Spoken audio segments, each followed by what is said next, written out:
Mga kapatid, good news, wala na uling bagyo sa bansa. Kaninang madaling araw, lumabas na ng Philippine Area of Responsibility ang bagyong Helen at dumiretso na ito, Patsyay na.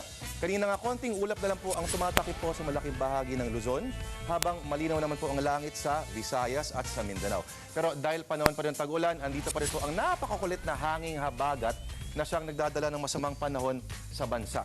Okay, pagdating ng tanghali, makakaranas ng mabigat na pag-ulan ng Apayao, Kalinga, Mountain Province at Ilocos Region hanggang hapon. Pagkatapos itong tumila, makakaranas din ng pag-ulan ang gitnang Luzon. Mga kapatid, bad news po yan sa mga taga dyan po dahil lubog pa rin sila sa baha at kahit wala ng bagyo, huwag pa rin po mag-relax dahil basang-basa na ang lupa mula sa ulan nitong mga nakaraang linggo. Mataas pa rin ang posibilidad na bumigay po ang lupa, kaya mga kapatid, laging mag-ingat. Samantala, sandaling pag-ulan na lang ang posibleng maranasan ng Metro Manila sa mga susunod na araw. Mas maganda naman ang panahon sa Visayas dahil hindi ito gaanong nasasapul ng hanging habagat. Pero sa hapon, posible pong makaranas ang Hilaga at gitnang bahagi ng Mindanao ng moderate rains. Kaya mga kapatid, mag-ingat lang po sa posibleng pagbaha.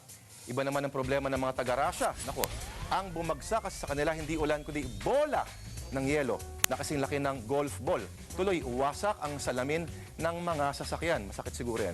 Pero maiba tayo mga kapatid.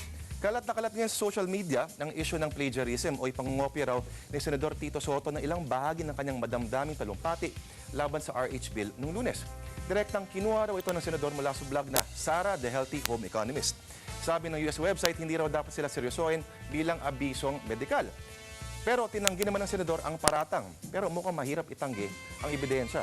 Nagtataka lang ako, sa panahon na napakadali lang huliin sa internet ang kahit anong teksto, bakit may sumusubok pa rin magpalusot sa ganito? Pero baka lumusot lang yan sa school bukol. At yan ang lagay ng panahon sa ngayon. Ako po si Lord De Vera. Susunod sa aksyon,